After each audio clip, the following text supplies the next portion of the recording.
Hello friends, welcome to my Investa. इस video में हम 5 पेनी स्टॉक्स के बारे में बात करेंगे जिनको हम दिसंबर 2024 में बाई करने का प्लान कर सकते हैं।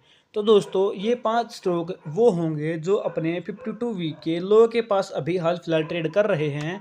और ये या तो वीकली टाइम फ्रेम के अकॉर्डिंग मूविंग एवरेज 50 पर हैं, या तो वीकली टाइम फ्रेम के अकॉर्डिंग मूविंग एवरेज 50 पर रिट्रेस ले रहे हैं, या फिर इन्होंने डेली टाइम फ्रेम के अंदर मूविंग एवरेज 50 को ब्रेकआउट करके 200 को भी ब्रेकआउट कर दिया है और ये अपने पिछले 300 दिन की मूविंग एवरेज पे रिट्रेस हो रहे हैं।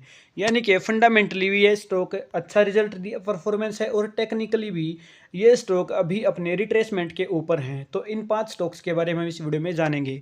अगर आप मेरे चैनल पर नए हैं तो चैनल को सब्सक्राइब जरूर कर दें। और लास्ट वन जो स्टॉक रहेगा, जो पहले नंबर पर रहेगा, वो बेस्ट स्टॉक रहेगा जिसने पहले भी मल्टी बैग रिटर्न अपने इन्वेस्टर को निकाल कर दिए हैं और अब वो दोबारा से मल्टी बैग रिटर्न देने को तैयार है। नंबर 5 पर हमारा स्टॉक है HMA एग्रो इंडस्ट्रीज। आगे चल के एग्रो इंडस्ट्री में काफ़ी अच्छे रिजल्ट्स हमें देखने को मिलेंगे, काफ़ी अच्छे प्रोजेक्ट हमें देखने को मिलेंगे।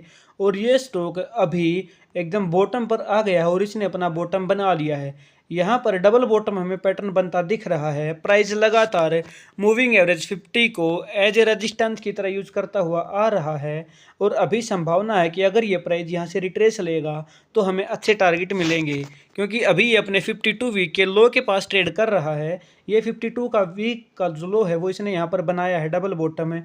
तो ये एक रेंज है जिसको आपको नज़र में रखना है। यहाँ से प्राइस अगर रिट्रेसमेंट लेता है तो आगे चल के मल्टी बैग रिटर्न हमें इस स्टॉक में मिल सकते हैं। अब नंबर 4 पर हमारा स्टॉक आता है उज्जीवन स्मॉल फाइनेंस बैंक। ये स्टॉक भी अपने 52 वीक के लो के पास ट्रेड कर रहा है। यहाँ पर वीकली टाइम फ्रेम के अकॉर्डिंग इसने मूविंग एवरेज 50 को नीचे की तरफ ब्रेकआउट दिया। अब ये अपने मूविंग एवरेज 200 के नीचे ट्रेड कर रहा है। यानी कि कह सकते हैं कि अपने पिछले 300 दिन की एवरेज के पास ये स्टॉक प्राइस है और अब यहाँ से ये अच्छे रिटर्न निकाल कर दे सकता है। इस स्टॉक ने भी अपना बॉटम में बना लिया है। अगर हम बैक साइड में जाएँ तो यहाँ पे अपने डिमांड जोन के पास में स्टॉक है जहां पर पहले इंस्टीट्यूशंस ने एंट्री करी थी। और आप ये देख सकते हैं कि 2023 में जिस स्टॉक ने इस रेंज को एज ए रेजिस्टेंस यूज़ किया था, फिर ब्रेकआउट दिया, अब ये उस रेंज को एज ए सपोर्ट यूज़ करेगा और यहाँ से ये स्टॉक आगे चल के अच्छे रिटर्न निकाल कर दे सकता है। अब हम बात करते हैं अपने नंबर 3 स्टॉक की, JP power. JP power stock आप देखोगे 2024 के बाद से ही लगातार इस रेंज में मूव कर रहा है। अगर ये स्टॉक यहाँ से ऊपर जाता है, अपनी प्राइस रेंज को 20 रुपीज़ वाली रेंज को ब्रेकआउट करेगा, तो फिर ये आगे चल के 25 का पहला टारगेट और उसके बाद से आगे बड़े रिटर्न ये निकाल कर देगा। क्योंकि आप देखोगे वीकली टाइम फ्रेम के अकॉर्डिंग जब जब प्राइस मूविंग एवरेज 50 पर आकर रिट्रेस हुआ है, उसके बाद शानदार रिटर्न निकाल कर दिए हैं और अब ये स्टॉक प्राइस मूविंग एवरेज 50 पर है और यहाँ पर ट्रेड कर रहा है। तो आगे चल के ये स्टॉक दोबारा से अपने इन्वेस्टर को मल्टी बैग रिटर्न निकाल कर दे सकता है। अब हम बात करते हैं अपने नंबर 2 स्टॉक की, जिसका नाम है ट्राइडेंट। ये स्टॉक भी अपने 52 वीक के लो के पास ट्रेड कर रहा है और आप यहाँ पर देखोगे तो अभी यहाँ पर ये प्राइस रिट्रेस हो रहा है। आप इससे पहले अगर बैक साइड में जाओगे तो यहाँ पर भी स्टॉक ने अपना inverted head and shoulder pattern बनाया था और जो शोल्डर्स है उन्हीं रेंज में ये प्राइस दोबारा से आ गया है। तो अभी ये स्टॉक आगे चल के दोबारा से अपने अच्छे टारगेट्स, बड़े टारगेट को अचीव कर सकेगा और नियर अबाउट 100% रिटर्न आगे जाके दे सकता है। अगर आप इसको डेली टाइम फ्रेम में कन्वर्ट करते हो तो आपको दिखेगा कि ये प्राइस बार बार मूविंग एवरेज 50 को एज ए रेजिस्टेंस यूज कर रहा है और अब यहाँ पर हमें स्ट्रॉन्ग रैली कैंडल्स देखने को मिली हैं। तो अब अगर ये प्राइस इस मूविंग एवरेज 50 को एज ए रिट्रेस की तरह यूज करता है तो आगे चल के बड़े टारगेट ये स्टॉक निकाल कर दे सकता है। इन सभी स्टॉक्स को आप अपनी वॉच लिस्ट में ऐड कर लें और लगभग 2 से लेकर 3 वीक तक लगातार इन स्टॉक को वॉच करें। अगर ये रिट्रेस लेते हैं तो शानदार टारगेट हमें मिलेंगे। अब हम बात करते हैं अपने नंबर 1 स्टॉक की, जिसका नाम है मदरसन सोमी वायरिंग इंडिया।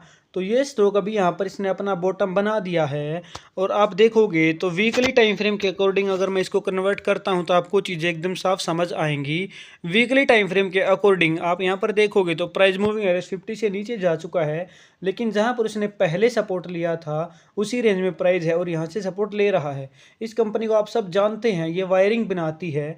तो आगे चल के ईवी व्हीकल्स की डिमांड आने वाली है। हर इलेक्ट्रिक मोटर्स कंपनी या मोटर व्हीकल कंपनी अपने व्हीकल्स में मॉडिफिकेशन कर रही है कंटिन्यू और टेक्नोलॉजी को बढ़ावा दे रही है, इसलिए वायरिंग के जो जॉइंट्स है उनकी बहुत ज़्यादा डिमांड बढ़ेगी और इस कंपनी के पास काम की कोई कमी नहीं रहेगी। इसलिए आप इस स्टॉक को तो ज़रूर अपनी वॉच लिस्ट में ऐड करें और आप देखोगे कि इस स्टॉक ने अपने 52 वीक के लो के पास ये स्टॉक अभी हाल फिलहाल है, तो यहाँ से ये बड़े टारगेट निकाल कर दे सकता है, जो कि मिनिमम 100 रुपीज़ या 120 तक का टारगेट इसका रहेगा। तो इन सभी स्टॉक्स को आप अपनी लिस्ट में लिख लें। मुझे उम्मीद है ये सारे स्टॉक्स आपको भी पसंद आए होंगे, तो मुझे उम्मीद है वीडियो भी आपको पसंद आई होगी। अगर आप मेरे चैनल पर नए थे तो आपको सब्सक्राइब जरूर कर लेना चाहिए। Thank you very much.